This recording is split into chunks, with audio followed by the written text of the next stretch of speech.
welcome from our Berlin office of the German Scholars Organization, the GSO. I'm Anna, and I'm happy that actually quite a few people have made it and followed our invitation to join.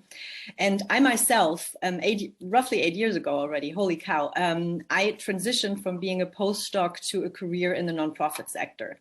And during that time, I did actually feel the weight of the uncertainty. I felt the imposter syndrome, the subtle sting of leaving academia and coming to terms with a new path. And today I'm actually really grateful that in my role at GSO, I can still work with researchers and scientists, people like you, who have a lot of potential actually, and also many credentials already. And the idea for this conference, to be honest, was based on some of my own experiences and two major feelings my team and I have in our daily work with and for research like you. Number one, deep frustration and sometimes even anger regarding the failures of the academic system and what it can do to motivated and smart people. But also number two, a lot of hope, seeing the next generation and, you know, the silver linings of small improvements. So that's really great to see. Now, this conference cannot change the academic system, but you are in the system right now. So our goal is therefore to ease the symptoms for all those who love research, but maybe not necessarily the structures in which this research is happening. We want to take the career hacks center stage that only a good mentor or a friendly peer can give you a coffee kitchen. And there will definitely be space for venting about all the problems we're having, but we will also talk about ideas for how to deal with them in, you know, your current situation. We want to give you a more realistic picture of academia and also beyond. We want to show you that you are not alone in this situation and empower you to not feel at the mercy of things that you cannot change on your own anyways. And when I talk about we, that is not only the GSO, the German Scholars Organization, but this is mainly our speakers, quite frankly. And all the speakers have academic backgrounds like you. They're all very honest, and we're very grateful for them being that honest. We're also very happy that the Klaus Tschira Foundation funds this conference, so it can be free for you. And the Max Planck Society supports our idea as well. The science blog, Elephant in the Lab, check it out, really cool blog, helps us spreading the honest information that we will learn about today. So feel free to share our hashtag tbh-conference on Twitter or LinkedIn. And my colleagues Jessica and Marika will help with some of your questions in the background. And thankfully, I'm not alone guiding you through this conference today. I'm lucky to have two wonderful co-hosts.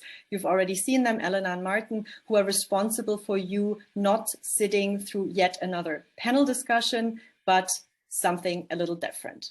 The stage is yours, Martin and Elena. Thank you, Anna. Yes. Thank you very much. Without further ado, we would like to introduce the wonderful speakers to you that are here to bust some myths together with us. And here they are. And we will start with Bernhard Renard. He's professor and head of data analytics and computational statistics at the Hasso-Plattner Institute. And he wants to bust the myth that the transition from academia to industry is a one-way street, and whose abbreviated middle name is a Y. Now you can guess what that is. Why? Okay, I'm very happy to welcome Nausicaa El-Mekki also as a speaker here. She's a tenure-track professor in history of art and visual culture at the Universitat Pompeu Fabra in Barcelona. And she wants to bust the myths that being too overly serious in academia must be avoided at all costs, meaning like we have this preconception in academia that you always have to put on a super professional persona, and maybe this is not the case. So I'm happy to dive into this topic. And she started the Rebellious Teaching Community, the Rebellious Teaching Project, as a little fun fact, submersive and edgy methods to teach. So that's a very interesting resource right there. Exactly. I would like to welcome Nele Diekman. She's the co-founder of Historicity, a company that develops histotainment services such as audio guides and apps, and who would like to bust the myth that a career beyond academia is less intellectually stimulating. Nele also took up playing an instrument during the pandemic that rhymes with her first name, Nele, which, of course, you can guess, is the ukulele. Wow, that's amazing that you put in that rhyme thing. I welcome very warmly Rasha Kirakosian, who's a professor of medieval German religious text cultures of the late Middle Ages at Freiburg University and currently at the Hamburg Institute for Advanced Study, who wants to bust the myth that you need to have a professional persona. And among her many jobs as a teenager, once toured all across Germany for a summer to sell sandals from a van. That's really a fun fact. Thank you. I'm happy to welcome Tuan Leng Tai. She's an assistant professor in biology and anatomy and neurobiology at Boston University. So good morning to you. And she wants to bust the myth that when you become a research group leader, a professor, that you actually have a lot of freedom to do research because maybe other things start taking over a lot of your time. So we'll talk about that in a minute. And yes, a fun fact about her is that she purposely puts in a joke or an uncorrected mistake, a joke as an insider joke to all her senior author publications. So that's a little fun fact about Tuan here. Perfect. And last but not least, I would like to welcome Tukce Aktas, who is a group leader at the MPI for Molecular Genetics. She would like to bust the myth that you should make your name known for just one thing, like a protein or a specific method. And her fun fact is sometimes she can't help herself but tweet about the beauty of a single experiment. Yes. So those are your speakers, and you'll hear lots more of them and less of us in a minute.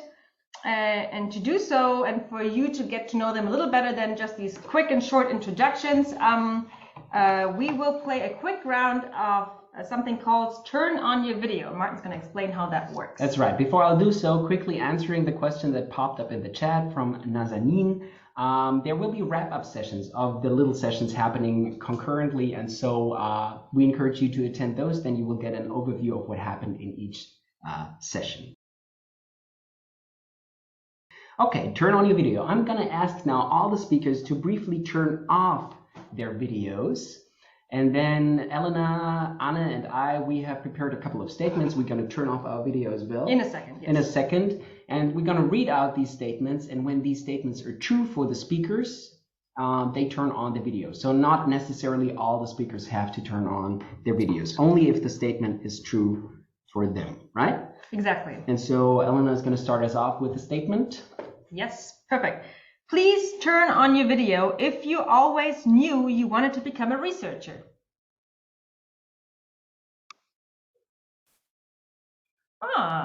One of 6. Tukce and Tuan. Oh, no, Tuan. Tukce, yes. Only Tukce. Tukce, yes.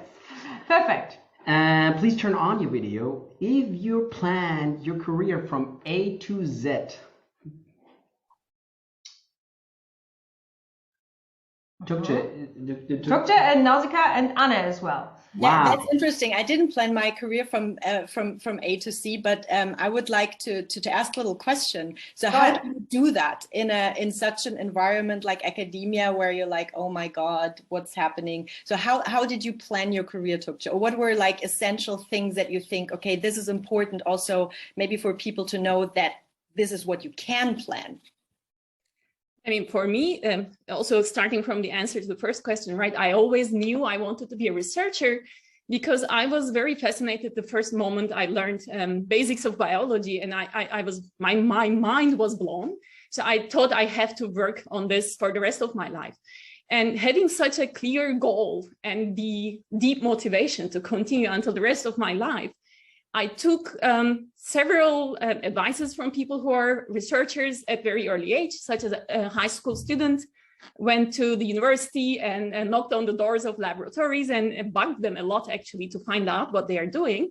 So I learned what really triggered my passion and started looking for good places to be to accomplish those. And that's why I always planned A to Z, but it wasn't really just one plan, but it had plan A and B and C in parallel.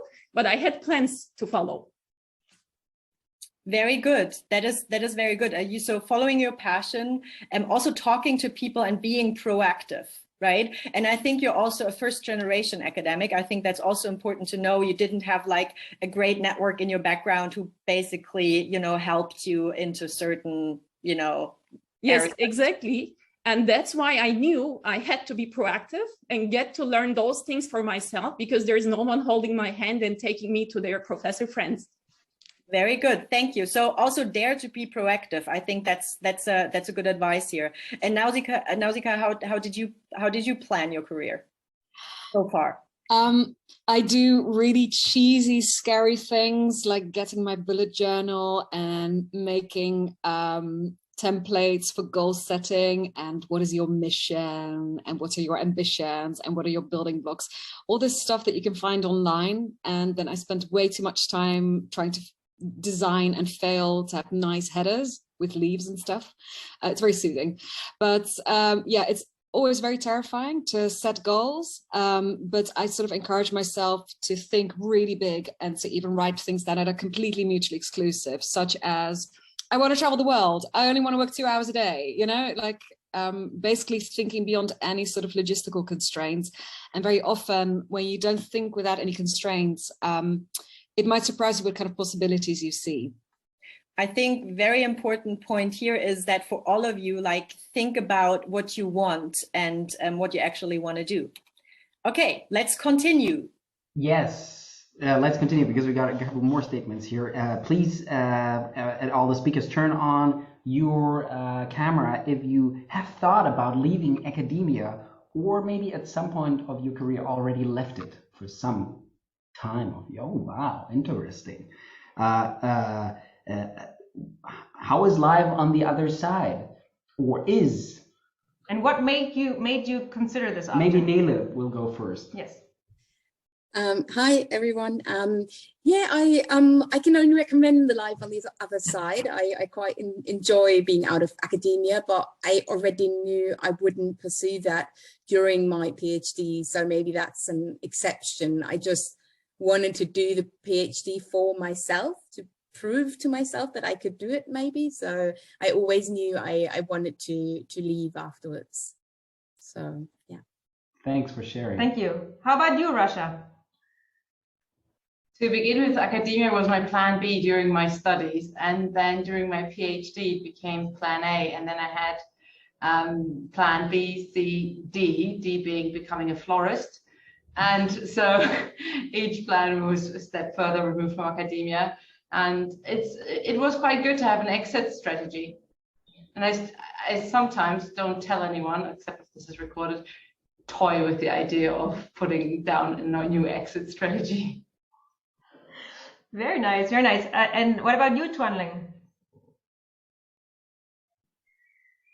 So I just like went with the flow, and I don't really know if this is like plan A or plan B, but the plan just happened to work right now.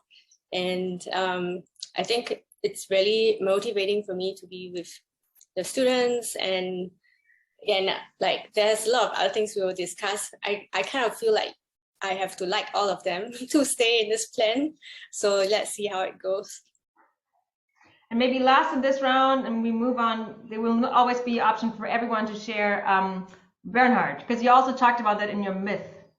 Yeah, for me, I came to academia late, only late in my master's. I figured I find academia interesting and loved research. And then towards the end of my PhD, I grew frustrated with the politics of academia and decided to leave, went to industry, was in public administration, and realized that there is at least as much politics in there as well. So I could return to research, and gladly did that later on.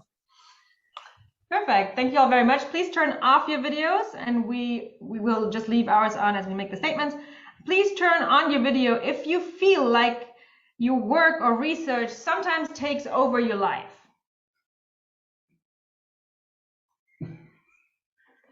Nice. Maybe Tokje, what is your #1 hack to counterbalance this tendency?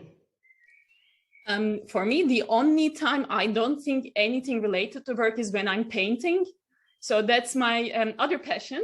And I thought when I was very little as a child, I would be a painter, but my parents convinced me that's not a real career, which I don't agree, but they somehow convinced me as a child. So I paint and in watercolors mostly, and painting of nature and birds. That's my way to take the time away from this, sometimes drains my life type of hobby, research. Nice. And how about you, Rasha? The first thing is totally cliche, yoga. And the second thing is reading very thick novels for fun, and really like heavy novels. We're talking about Proust and Thomas Mann. Okay, wow. Namaste to that. Thank you. Let's have your videos turned off. Thank you. Please turn on your video if you think it is especially challenging for internationals to have an academic career in Germany. Yes. Well, maybe this time we'll start off with Nausicaa, please. At the same time, I can't complain. I had a nice experience in Germany before I went to Barcelona, but I have noticed that there is quite a culture of fear in Germany. There's lots of posturing as a very serious old man, even when people are, a few more in their early 30s. I felt that there was a very strong code of conduct, and also something that really severely limited people's approach to their own research. I found that much less so abroad. And I also noticed this when I was applying for jobs, that it was easier for me to get something abroad, a really good position that I'm really grateful for. Whereas in Germany, I was more of a wild card, which I think is a shame. Thank you for sharing. How about you, Tukce? Because I know that you came over to Germany for your studies. Yes, and I think this is not really restricted with Germany. It's simply the way the humans are. They stick to things they know, and the German professors who are going to give jobs to the PhD students want to stick with the universities and the programs and studies that they are familiar with, which are local or their friends or someone they know. So for me, coming to Germany as a graduate student was challenging because I had to be known to their standards. And for that, again, coming to maybe the first question, how I planned my career was to be strategic about places I was at, so that those are known places to the German researchers, because I always wanted to do a PhD in Germany. And that's how I somewhat played the game according to their expectations. But I agree with Nausicaa. It's actually a shame that they only go with the things they know. Yeah, in German, that would be the word Ähnlichkeitsprinzip, right? The principle of similarity, right? So much easier to be empathetic if somebody looks like you or comes from the same alma mater or whatever, right? We have that also right now with the political situation. For sure, man. Anybody else? Yes, maybe Tuan, you said you're German, but what is your experience? So I agree with what Nausicaa and Tukce have said. It's really also right now coming to Boston and being in the US, people kind of feel familiar with if you speak the same language and if you watch the same comedy shows or play the same sports. So it's pretty much this. I guess I often like to get out of my comfort zone. I like to network with people and get to know them. When I came to Germany, I tried to learn the language. I became German, so I was an immigrant. I think it's these help people to kind of get to know me and give me a lot of opportunities. So honestly, I wouldn't be a professor now in Boston if I didn't come to Germany for my training. So having said this, I also don't want to minimize the challenges that internationals have. Thank you. Thank you, Tuan. And maybe because I'm just reading now in the chat, Anna is saying that this, one of the participants, that this is touching her biggest fear. What advice would you give to foreigners in Germany? Maybe, Bernard, do you want to answer to that? And then Rasha? Yes. What advice? It's difficult. I think the German system is changing, and it's changing to the positive. So my first advice would be patience. Things do get quite a bit better. And the second is the strategic thinking that was mentioned earlier. So think about places that are more supportive. My feeling is at universities, of course, there is with teaching in German, some universities more concerns about hiring faculty without knowledge of German than at other places which are a bit advanced. So it's not just one German academic market, but I would see it a bit broader and then think about where I fit in best. Cool. Russia, do you have anything to add to that? Yeah, I would say the more comfortable you feel, the less fear you have. The less fear you have, the more time and energy you can spend on whatever is fun for you, that is your research. And in order to feel comfortable, I would advise to, like Bernhard said, find the right places, but also find the right people. If you meet a professor or students that you feel absolutely comfortable with and you feel you can be yourself and there is no bias, or the bias is so low that you don't feel it, then stick to these people. Thank you, Great. Rasha. Thank you all. Please turn off your videos. Before we make the next statement, some of you are putting great questions into the chat. It would help us a lot if you would put your questions into the Q&A or F&A and use the chat more for sharing thoughts and resources and ideas. Then we can, it's easier for us to not overlook your questions. But keep on posting them, because really make use of this time by posting your questions, your burning questions early on. Great. Please turn on your camera if you have ever gotten bad career advice.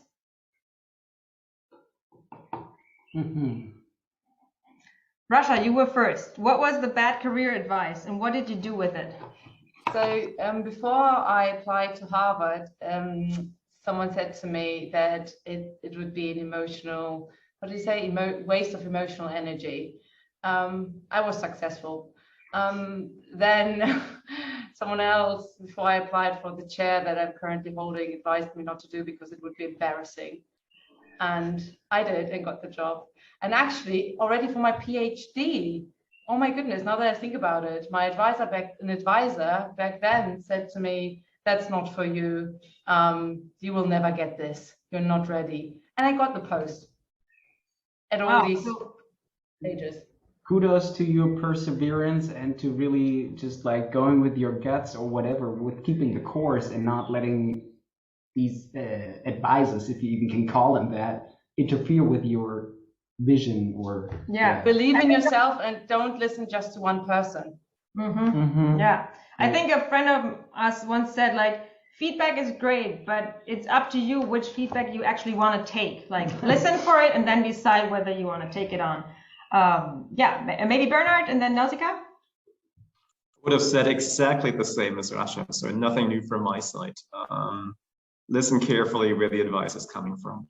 And it's also very different from field to field. So even very well-meant advice and correct advice for one field doesn't carry over to another field. Thank you. And Nausicaa?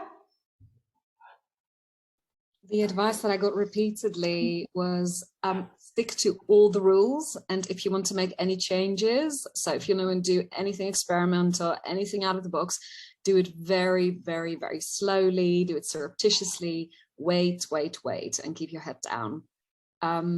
Worst advice ever, I think, especially told, I think, to a lot of women and to a lot of people of color, especially.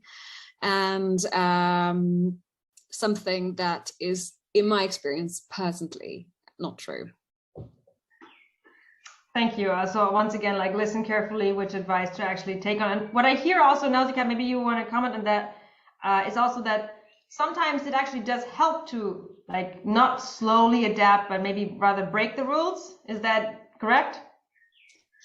Yes. Obviously, I still find it scary, but it's really interesting that Rasha, whom I know, and me both sort of mentioned that one of the myths that we don't believe in is this sort of thing that you have to be this professional persona to be taken seriously. In my experience, the more apologetic you are for what you do and the more you sort of try to squish yourself into a mold that doesn't fit you, the more destructive this can be. It might work short term, but long term, I don't think it will give you the success that you want. And even if you get it, I've seen a lot of people, unfortunately, who did make a lot of sacrifice and who did finally get that professorship, and they lost all enthusiasm. So protecting that passion and protecting that curiosity is amazing. And you'd be surprised at how much people actually love people that are curious and out of the box. They may not ask for it in a job opening, but a committee is people. It is not a set of bullet points. People respond much more emotionally than you think when you're actually in the room. Thank you very much for sharing that. Please turn off your video again, and then yes. Yeah, please turn on your camera if grant applications or maybe even papers of yours were rejected during your career. Yes.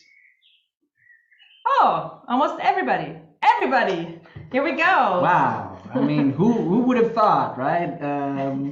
Who can answer to that? Or or do we? Yeah, maybe. How did you deal with it? Like, how did you, like, when you get one of these rejections, how did you actually, like, how did you deal with that? And maybe, Nele, maybe you want to start with that. I mean, I guess it's just part of the whole, it's a nature of being in academia, right? You're applying to stuff, you're getting some stuff, you're rejected for some stuff. So for me, that would have been stipends usually. So it wasn't a life-altering, I need to get this thing, but it was quite disappointing, obviously. But I kept going and knowing that something else would open up, and it usually turned out to be the better opportunity in the end. So I guess, yeah, try to get over your disappointment and just keep going. Okay, cool. Tuan, you already answered a little bit in the chat, but maybe you want to comment on that. Rejection is part of the game from like, it's just.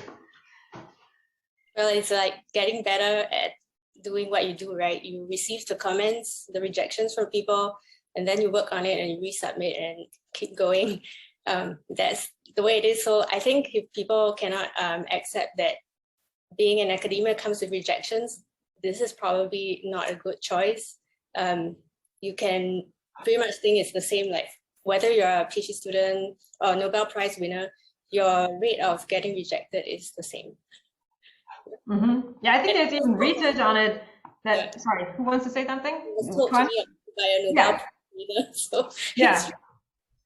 Yeah, there's even research on it that I think 15% of it's only 15% is a success rate, and sometimes people, like, we all have these shiny CVs where we put in all our accolades and all the grants that we got and all of these things, and then at the same time we also like to omit all the failures. And so some people started writing their CVs of failures where they include all the grants and applications that they didn't get, just to show that actually you're not alone in that. So I put that into the chat right now, one link to one of these failures. Melanie Stefan did that, and she then kind of calculated that on average you need to write kind of 7 applications to be successful, so 6 out of 7. So folks, you're all in a line of business where there is an extremely high failure rate, if you want to call it failure, or rejection rate, or whatever you want to call it, just to be aware. And so everybody turn on their video for this question. Absolutely. So you're not alone with this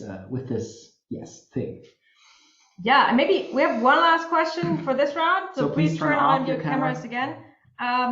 Please turn on your camera if you sometimes or ever feel or felt that your research is completely pointless.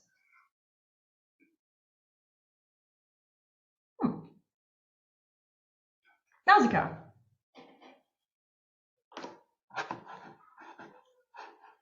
You have to unmute yourself. Yes, yeah, it didn't work. Failure. Embracing failure. Perfect. I ask myself that question every day, especially as an art historian. I'm not curing cancer. I'm not stopping climate change. And I'm not an artist. I use artistic methods. But sometimes I wonder, a picture says more than 1,000 words. So what am I doing jabbering on about it, So to justify to myself what I'm doing is very challenging, but it also keeps me on my toes. And it also reminds me of why I love what I do, because very often I think, I don't know if I can explain the whole point of what I'm doing for the world today, but I love it so much that I want to do it anyway. Great. I think that for me comes back to the element of passion. If you can keep the fire burning, then you can come over a lot of hurdles in your way. Nele.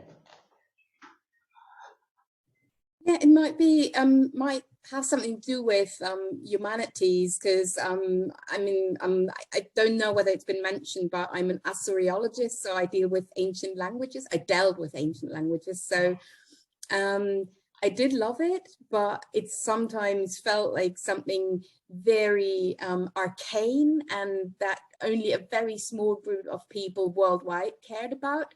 And then my PhD was even more specific, so so I had a creeping feeling of it doesn't make much of a difference in the scheme of things. So yeah, that's part of like this whole process that led me to wanting to leave academia in the end, to find ways of trying to do something that is more that relates to more people in the end. Mm-hmm.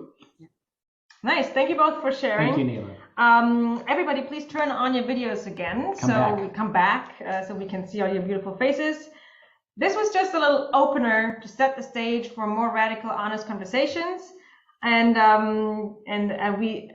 to trigger some of your questions that we see are already coming in the chat and in the Q&A. And thank you for the speakers for being proactive and answering them. Also, because a lot of questions were a little bit along the lines of international folks having more to struggle maybe in the German academic system. Jessica was so kind to post into the chat an in-depth resource, more resources on that.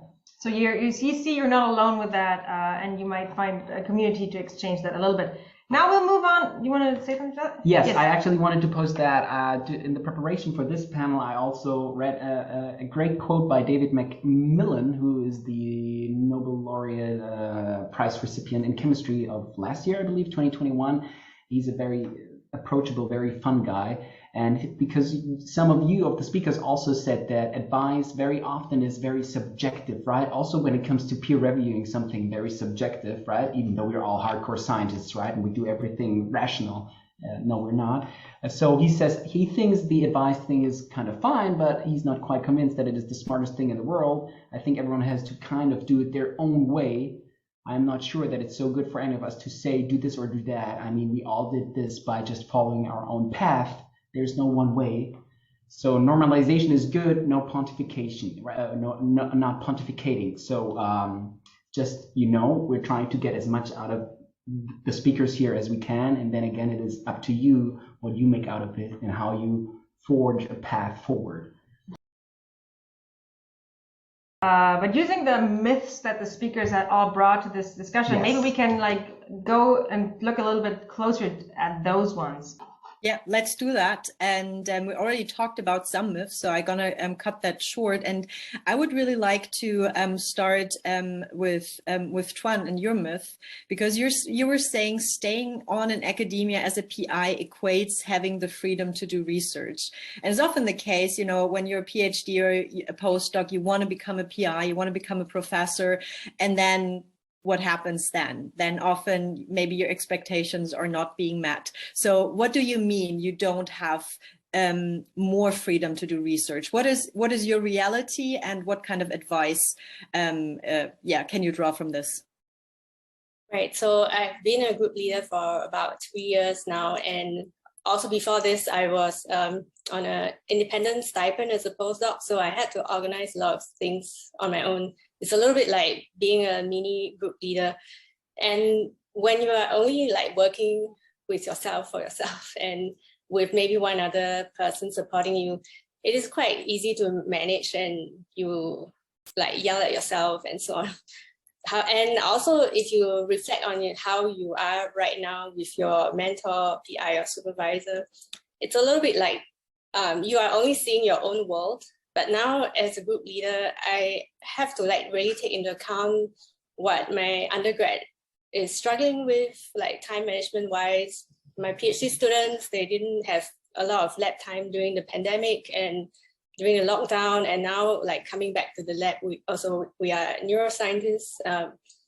We are a little bit rusty. Even myself, I forgot to do one step of an experiment that takes half a day. So it's these little things, and managing the people really takes up the most of the time. Not just because I care about them and their progress as people, but this is, I would say, the main part of the job as a group leader in academia. And also one very known researcher in my field, he said to me, actually, I need to learn to be patient now, and I need to learn to run as a team and not run alone in the front like a sprinter, because you're only as fast as like the last person, but when you are going as a team, you can go much further than if you try to run on your own. So I'm very conscious of this every day. Like I check in on how my team are. I make sure my lab environment is good. For instance, we had like some smells that suddenly appeared in our new lab, and I'm worried about their health. We do a lot of administrative work as group leader, right? Like you have to fill in a lot of forms. I've already written my name so many times that I start to write tuna instead of Tuan. It's like really a lot of repetitive things. When you're new, you don't start to have like a secretary to help you. You literally do the ordering and pay your bills. So a lot of my time is just sucked away like this. And then I still have to write grants, right? Because you have a startup for 3 years, but then you have to right away jump into writing grants so that you get rejected, and then hope that the next time you get rejected, but you get reviewed and you have comments to work on. And it's like over and over again. You want to also like at the same time develop your people and then take some courses for your own development. So in the end, I realized that as much as I want to do my research, like I'm still trying to wrap up a manuscript that I got results for 5 years ago, and it's like your time is just sucked up by a lot of things. So that's really a great myth.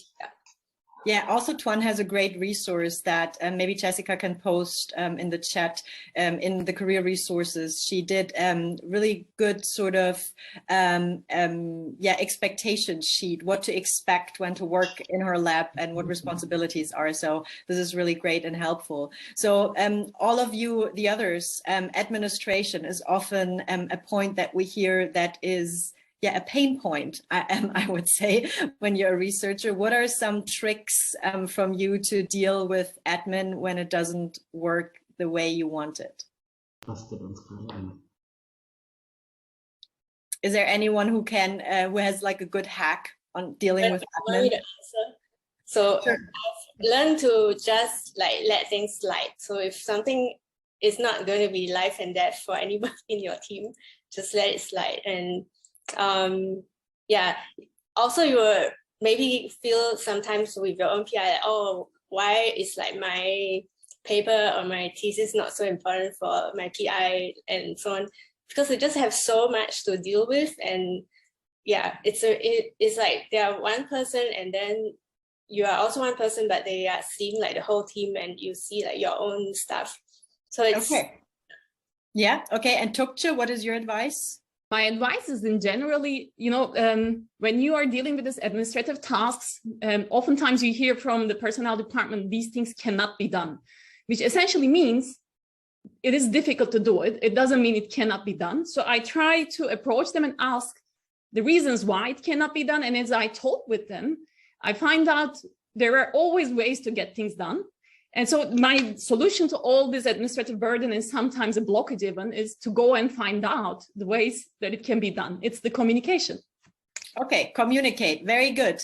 So we have to move on a little bit in time because we're short on time. But I want to just briefly, Tukche and Nele, learn about your myths, because Tukche, you said you should make your name not associated with just one thing. Can you very briefly explain what you mean by that?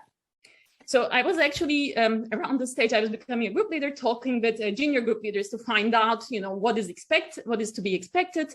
And one of them gave me this advice, maybe goes in the category of potentially bad advice, but it depends on the person, of course, what you plan for your career, that you need to be known with something because you're going to be a small fish in a big pond. So they need to remember you. And then he was literally telling me that when you walk into a conference venue, people will remember this, like as if it's printed on your forehead. And then they will see that, which I felt it's such a reductionist way of, putting your passion into a single gene name or a method. And actually for your next career stage where you're not going to be a junior group leader anymore, it is going to kill your chances because you haven't shown your true potential or how broad you can go with your vision. So I would recommend actually many of those, we might have also heard this advice, to ignore it and stick to what you think is interesting, because if you keep your interest in your research, you're going to be much more stimulated and you can go all the directions that stimulate you, which is going to be making your name known, because you're going to be known as the person who's capable of doing all these different types of research. Very good. Thank you so much, Tukja. And another thing that we haven't talked so much about is that, of course, you can do other things, because we always say at the GSO, academia is the alternative career path, because statistically it is. More PhDs are working outside of academia than in academia. So Nele, your myth is that a career beyond academia is less intellectually stimulating. What is your very brief and short take on that? Well, I guess it depends on what type of person you are, but I've always been a person who was very broadly interested. So when I took up my studies, I had to pick something, and I was interested in archaeology and ancient cultures. So I studied that, but it could have been anything really. So in the humanities. So I guess I was really keen on getting out of that narrow path. So maybe that doesn't apply to most people watching, but for me it was the right thing to do.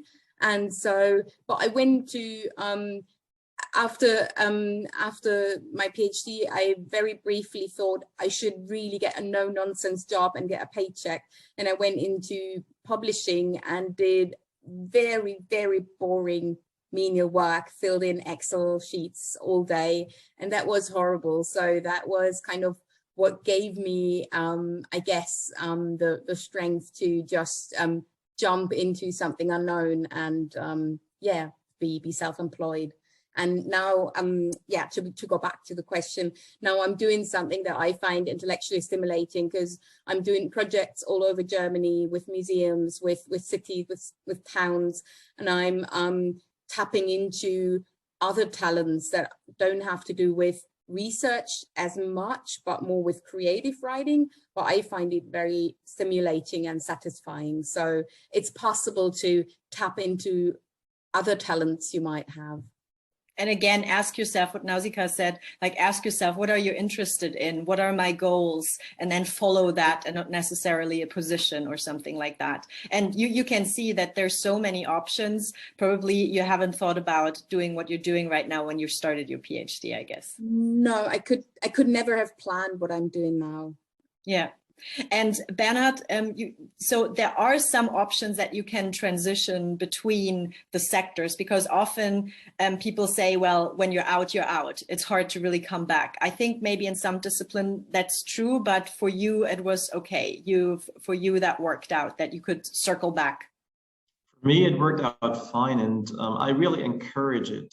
Actually, like I hire a lot of postdocs, PhD students who were outside of academia, because I think you really pick up a lot of skills we not necessarily do well in academia to teach. So I noticed, people I get back from industry, and it's something I learned in industry as well, is, to really structure projects in a better way, to be more focused. And I think it speaks a lot of motivation as well. If people, after gaining experience in an industry, decide to actually come back to academia, that's quite a statement, actually. Mm-hmm. And I see it also on hiring committees for professorships more and more, that it's seen as an asset, not just as a weakness. Mm-hmm. And Rasha, I will just ask you, because Nausicaa could elaborate on her myth already a little bit. What do you mean, Rasha, by saying you need to have a professional persona, that this is your myth? What is that? I've seen people at the same career stage as I was in, at several stages, who repeatedly said to me that there are certain things I should stop mentioning, such as I sing in a choir, I have a private life. And I got always really irritated by this advice of peers who, quite frankly, suffered from burnout at some stage and were really unhappy. And the risk with thinking that you must cultivate a professional persona, as I have observed from the outset, is that you can't take it down. And it can be extremely frustrating. So be yourself, I'd say. Very much. Thank you very much. That's a nice statement for the end of this part. So Elena and Martin, let's move on. Yeah, thank you all very much for sharing. We continue to hear more about different things that you have encountered in your career so far, and that might be relevant of the audience. The way we would like to continue is in a moment we will call out prompts, and the speakers they all have pieces of paper in front of them, and they will write down on these pieces of paper their first association. So when we say a prompt, they will, if we say like sun, they will write down whatever comes to their mind when they hear the word sun in 1 to 3 words, and then we'll pick a few of them to elaborate a little further what they actually want to say to that. So and if you, audience, have a preference who you want to share, just type their name into the chat and we can pick up on that. Okay, so the first prompt, are you all ready? Do you have your pen and your paper? Cool. Please write in a way that we can read it. Yeah. That would be amazing, yes.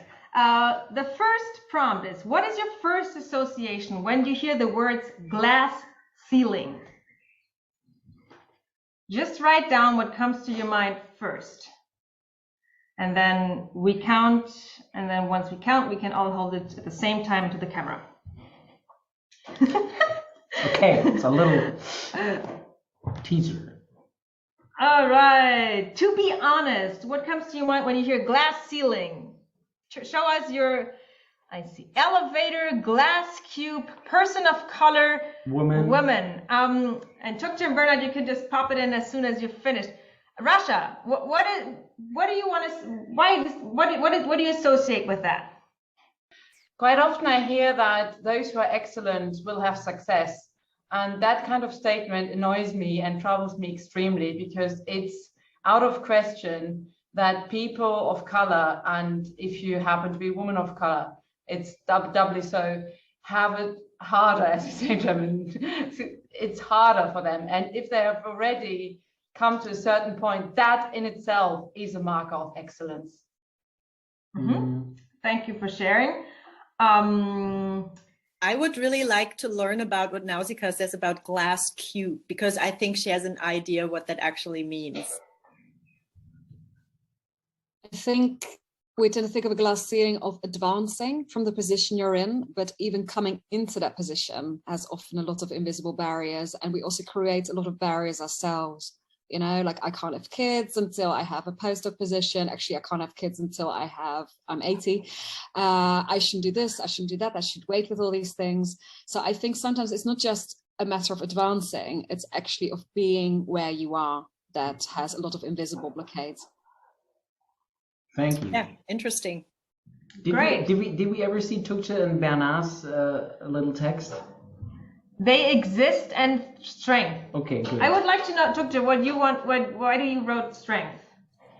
I mean, it's all about what we've been talking, right? There are rejections in academia. There are all these secret biases that people are aware, and the glass ceilings are those that are in the first place invisible, but we have to come through. And for all those to get through all these difficulties that we are speaking of, which shouldn't be there in the first place, but it will take a time to go through all these, you need to be strong. And this is one thing I think I can only brag about myself. I'm very strong, I'm very persistent. I don't give up very quickly. Thank you for sharing. Resilience. Yes, resilience. We have a couple more, and some of those prompts, by the way, are based on what you all from the audience have shared with us when you registered, like what would you want to get out of this conference? So it's informed by that. What's the next prompt, Mark? The next prompt would be serendipity. So serendipity as in chance, the role of chance, coincidence.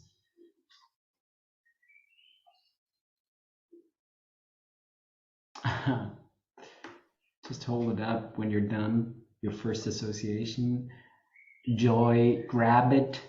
Taking the plunge, always. Does it exist? Does it exist? Is it, Rasha, can you hold it a little higher? Yeah, does it exist? And well, you're the yogi. You tell me. So true. So true. So you pick. Okay, maybe Twang. You want to share?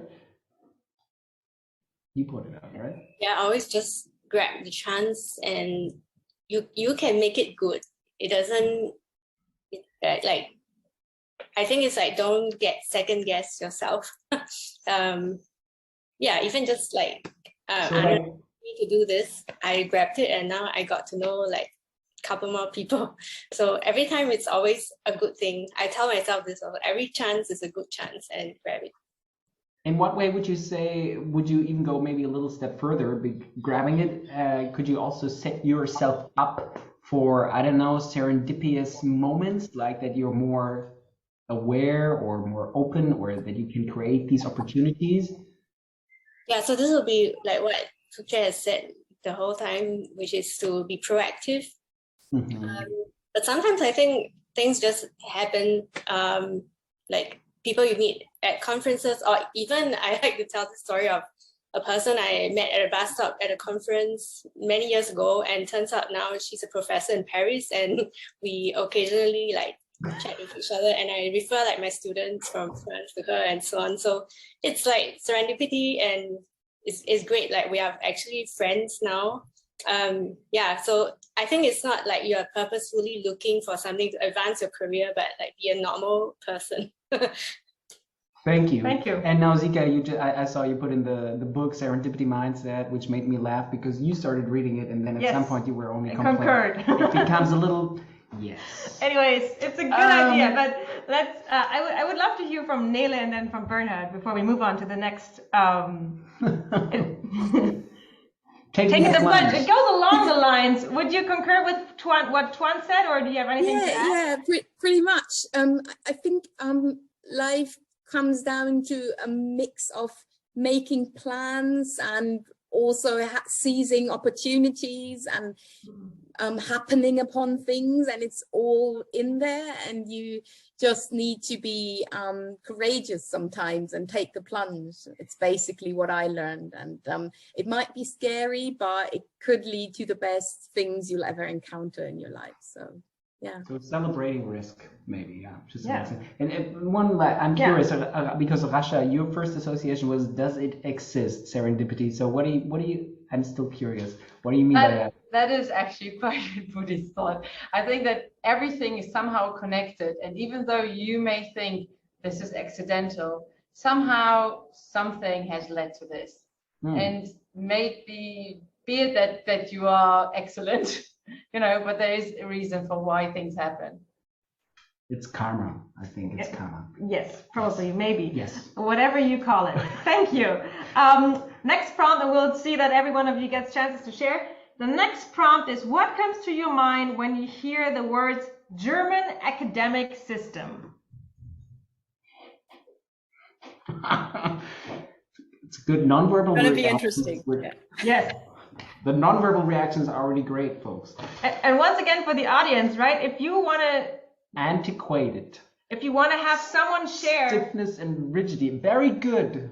Hold it, let it for a second in the camera so we can read all of them. It's a maze. It's a maze. Stiffness, rigidity, very good. And what was it you wrote, Bernhard?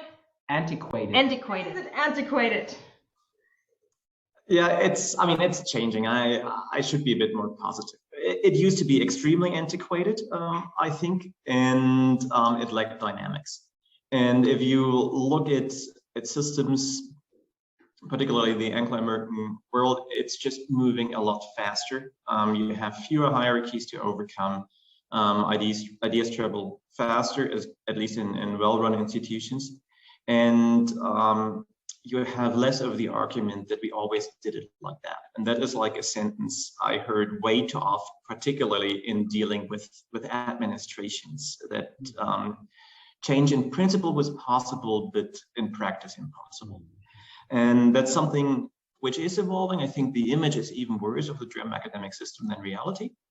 There are some institutions which have adjusted a bit, but processes are just slow. If you think about hiring processes at German universities, it can take years, and people just move on and are not willing to wait 2 years until they hear from a hiring committee that they would be a good choice or not. Interesting. Nice. Maybe Tuğçe, I think you wrote rules, right? And you are at a German academic system, but at more of the outside, like the outside university institution. What do you want to say to that? Actually, it doesn't change that much from the university setting. It all boils down to what Bernard was also saying, that there are so many things that are slow progressing, that many people need to wait. I can give one example that I knew I was going to get an offer for this group leader position, but until I received the official offer, it was 3 months. So I was dying and waiting for this letter to come such that I can apply for my visa extension, right? And then I was about to be deported because I don't have a job offer, right? So this comes to waiting 3 months to get my visa extended, which eventually everything worked out. But it takes a lot of time to move all these, I don't know, maybe archaic existing structures that are split between too many departments that are not necessarily communicating with each other. Thank you. And maybe last but not least, Nausicaa, you wrote maze. I can concur to that. My experience with it was certainly along the maze front. What is your association with that? I think more than other academic systems that I've experienced, which is the Spanish, Dutch, and English academic system, in Germany, there's a lot of knowledge that people assume you to have. But at the outset, one person who expresses much better than I did is Madita Oeming, who is a public porn scholar on Twitter. And she describes how coming from an academic family helped her so much to navigate anything in academia. And this is something that I noticed when I came here as well. There's a tendency in the language to talk in very self-evident ways about things that people don't know. So whether this is an academic structure or a protocol, but also even things that have specifically to do with knowledge. So people are like, yeah, so I'm working on the Cantnerian, Wagnerian, blah, blah, blah, and without any further explanation. So there's a tendency to almost intimidate people with excessive knowledge without contextual information. And to add to that maze, the habilitation, it's like, when are they going to stop examining you people? Like, is it ever gonna end? Like, but this is the way we've been doing it for a very long time now, Zika. So we need to keep this. And no, we will that's take true. That's true. Sorry. No. Wow, yeah. And the other point you touched upon, I mean, that is all along the lines of communication, and sometimes even making it more complex or exclusive, but not in a very excluding, maybe not in a positive way, but like it's like or yes, as you all know, that's a very excuse me, no, I get horrible statement actually to say, because just assuming that people know. Yes. Yeah, absolutely. Never assume. You never know where people are coming from, and if you can make someone really look good if you give them the context needed. I see from the audience that there is interest to hear why Tuan thinks that the German academic system is very good. Maybe Tuan, you can briefly say something to that. So about the point of view, right? If you can have a free education and a very solid education, do you think it is a very good academic system? So now in the US, you pay tens of thousands of dollars and you are really deep in debt after you graduate, and you can't have a normal life, and you can't stay in academia because you won't get enough money to pay your student loan, etc., etc. So think about, when you want to judge the academic system, which point of view are you looking from? So I am still looking at the point of view of that it is very good. And where I come from, if I had got a scholarship, I would have to return to the country to serve several years before I can do the job I want to do. So when I moved to Germany for my PhD and I had a stipend, I actually asked my PI, how many years do I have to work for you afterwards? And he was really shocked. He looked at me and he was like, no, we don't do modern slavery in Germany. So I remember this, I think, to the day I die. I really appreciate this. And for all the faults and the flaws that we might see, I would say it's like existing in many different systems. Like, I've been in North America also for a little bit. And yeah, I think we can chat a little bit more in private, but I want to just mention that there are still good things. And I came also as a colored person, and I spoke no German when I came. It's really, again, I want to echo to many times, like, be proactive, let people know you, and we are so similar than we are different. So don't worry if you are like struggling with the language and so on. I had a friend, and she didn't speak any German at all. She's European and she refused to speak German. She will just interject every conversation and ask everyone to speak in English, because that is the common language when she's around. Yeah, so I think it's okay, and it's totally fine to want to understand and be understood. Yeah, and as I said, I think in the beginning, it gives me hope to see people like you, and see the next generation also of academics who, you know, have a different understanding of, you know, what progressive leadership is, how the system should be like, and slowly but continuously, I think things will also change, but it will take a while. All right, shall we move on? Yes, absolutely.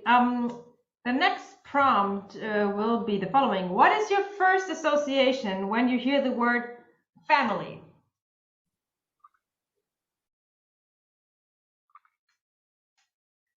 Just write down what it is. We'll just wait for everyone to be done so we can see all your answers at once. I see fear, I see #1, I see fun, got to go, a circle of friends, and then good love, right? Tokje, is that correct? Oh, just love? Circle of friends, okay. Nice. Bernard, what do you Number mean? one. Number one, what does that mean to you? Just a matter of priorities, and it changed my approach to work, because before I had family, my strategy to manage my workload as a group leader was just to work more in the evening, and then the strategy failed, and I had to dearly think about my priorities and make a decision, and that I'd rather take my kids for an afternoon at the lake than attend a boring meeting. But it's always a compromise, a tough compromise. So thank you for being here and not being at the lake at the moment. No, really. And what else? Who else would you want to hear?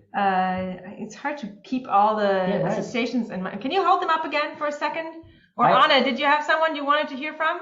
Yeah, I like love and circle of friends also, because you know, it also means family in the sense of things that are important to you that are not work, right? And that can be a lot of other things. That can be your dog. I think, Tuan, you really have a really cool dog, and it can be your circle of friends. It could be whatever. It could be painting, right? So I think making space for things that are really important to you, that you love, you know, outside of your work, even though you really love research and whatever, protein or whatever, right? But Nausicaa, also you said fear, right? So what do you mean by fear? We had like love and number one and friends. Where does the fear come from? Yeah, sorry to be over dramatic as usual. I think fear in the sense that one of the things that I really miss about German academia is that I feel that there is more acceptance of talking about your family in my experience than there is when I moved to Spain. But overall, I feel there's a massive culture of fear around family. People have to apologize for not being able to be at a meeting. I've been told many times, do not put that you have kids on your CV because then it won't take you. The amount of interviews that I've had where people are like, oh, so you have a 10-month-old baby, so how are you going to work? And I already had a prepared answer like, oh, my husband is a freelancer, blah, blah, blah, blah, blah, blah, blah. So there is, unfortunately, around family, there's a culture of fear. And I feel that we as scientists have the obligation, which is also scary, to mention family again and again and again, to normalize it, to say, no, I can't at 4 o'clock, I have to pick up my kids. No, I can't, my kid is sick, and that's okay, you know? So I feel that for all the changes that we've had, there's still, unfortunately, around family, a lot of fear and a lot of excessive apologizing. Rasha, do you want to add anything to that, because you wrote it in the chat? Yeah, maybe some of the questions that came up, or like requests in the registration, was also like, lots of you in the audience said that you wonder when's the right time to have family, and you seem to like be stressed out by the situation of wanting to be a researcher and having family at the same time. So maybe when answering Rasha or someone else as well, every time trying to answer. Do you have a recommendation of what people can like ease their stress? Rasha? This is not actually a performative thing. He just happens to need a cuddle. Don't think it's a weakness. I hear so many women at my age saying that it's unprofessional to mention your family or to be 5 minutes late. It breaks my heart because we have to stick together, and because this is reality and it belongs to our lives, and we're not machines in academia, and this is just enriching our lives, and we're not changing our priorities either. I had to hear just 2 weeks ago that as a mother, surely my priorities have changed in research. So don't listen to these people and don't be afraid. This is fun. Thank you very much. Thank you all for sharing and for requesting in the chat, and you get a lot of kudos for that from the chat. Thank you for being brutally honest. I think that's exactly why we're here together. So moving on, we'll flip this a little bit, right, Anna? So we'll get the speakers a chance to ask a question that they might like to be answered. So speakers, now here's your chance to ask the audience. Oh, Anna's taking it. Yes. That's totally fine. Yeah, basically, do what Martin and Eleanor just said. Anna, just repeat after me. So yeah, do you have a question for the audience or something that you would like to ask? I think it's really great that we talk about all these honest things and so many aspects. It's really inspiring for me as well. So I just wanted to add, like, it's not that I know everything, not at all. Like, this is very, very inspiring for me as well. I would love to hear from the audience, because there are sometimes moments where we as academics, whether it's at PhD level or at professor level, we feel overwhelmed, you know, so we feel hopeless, whether it's about an article or about our future. And I'd love to hear from the audience what kind of strategies you have, or what kind of magic bullets you have, that when you feel stuck, what keeps you going? Great question. As for the audience, perfect. Ariana is taking the lead. Just type your first association and your strategy into the chat so we can all see it. So taking a bit of time off. Nice. I go to a tennis court and beat the hell out of the tennis ball. Very nice. Sport, family backs me up a lot. Do something where results depend entirely on me and not on the laws of physics. Okay. I have pizza for dinner. That's good. I have a bullet journal. I'm reflecting on what it is that I actually want. Watching a movie, cooking, gardening, walking with the dog. I asked suggestions from the advisor. I talked to him directly. I veggie garden on the balcony. I keep on doing it until I enjoy it again, I guess. I'm not sure if I get it correctly or not. And I do art. I'm listening to science podcasts. I'm reading a good book. Jumping through the lab and irritating peers. That sounds like a fun way. Talk to supportive colleagues. I used to go to the bathroom and dance secretly. Like, that's also good. It worked for me. More gardening and reading. And okay, thank you for coming in. I think Rasha has another question for all the folks. So go for it, Rasha. I would like to hear from our participants what you think is the biggest challenge for German academia right now. What is the hurdle that needs to be overcome? Thank you very much for that question. Very deep question.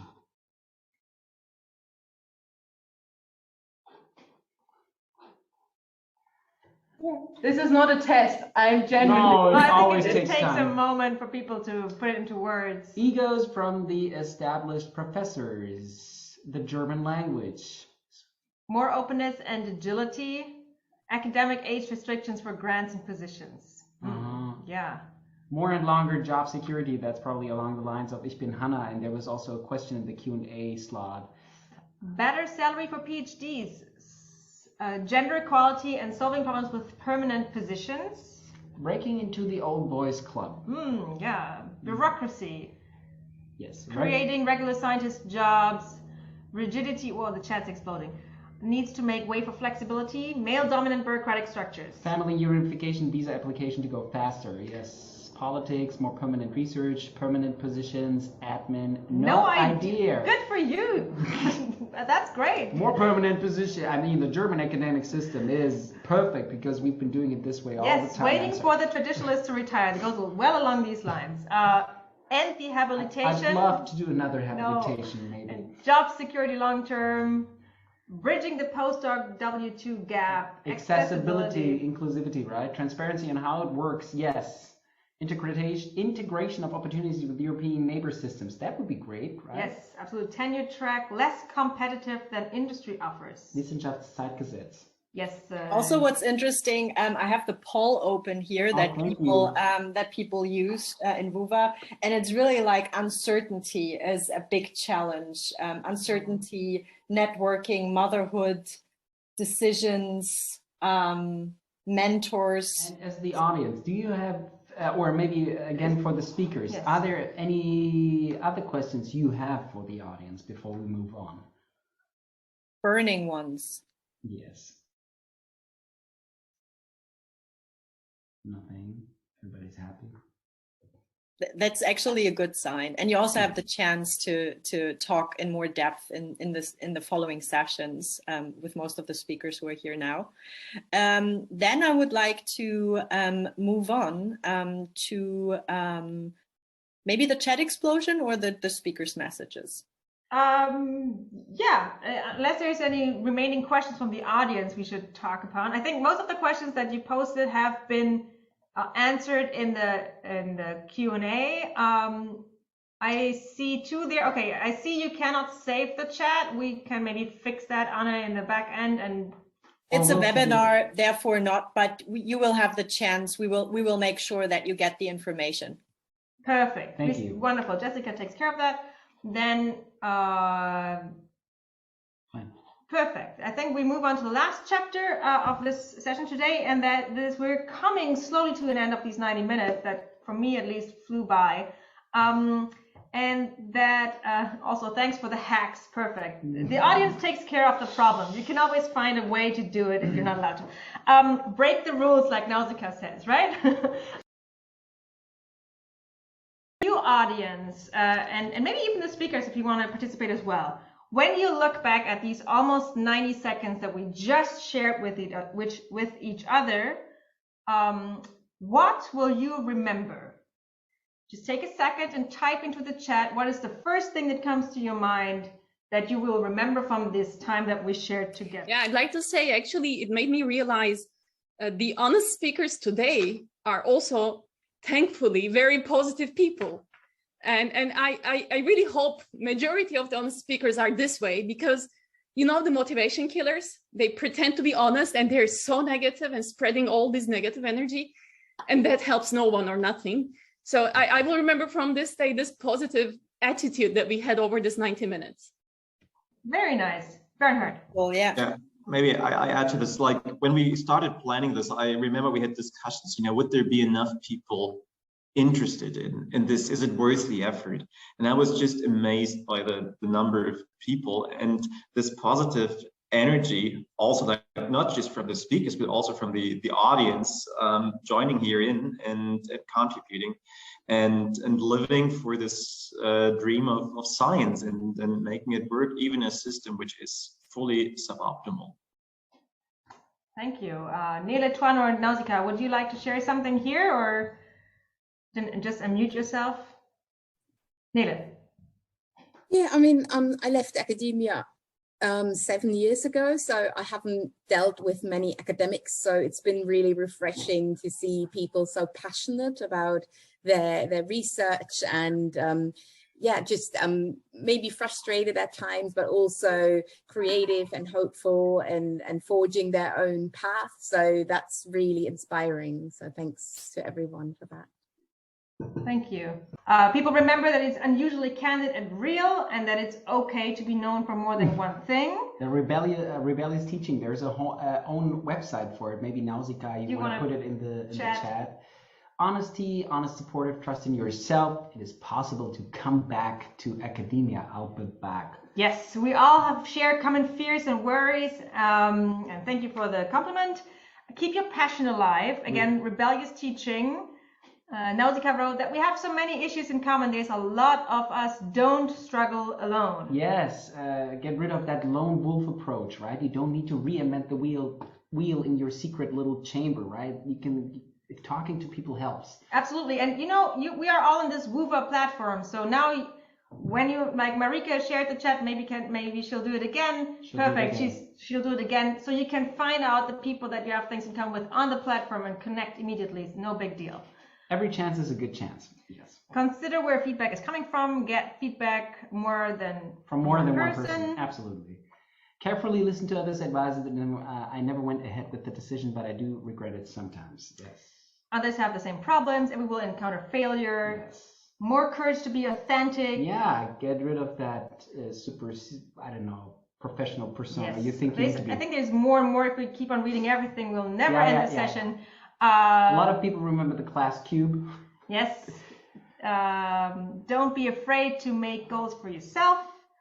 And yeah, I think we addressed the one that we just is there about the discrimination part.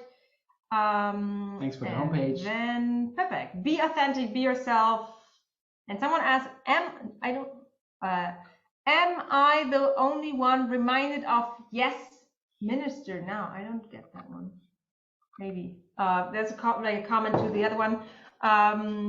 Maybe we just quickly, Tuan is going to walk her dog.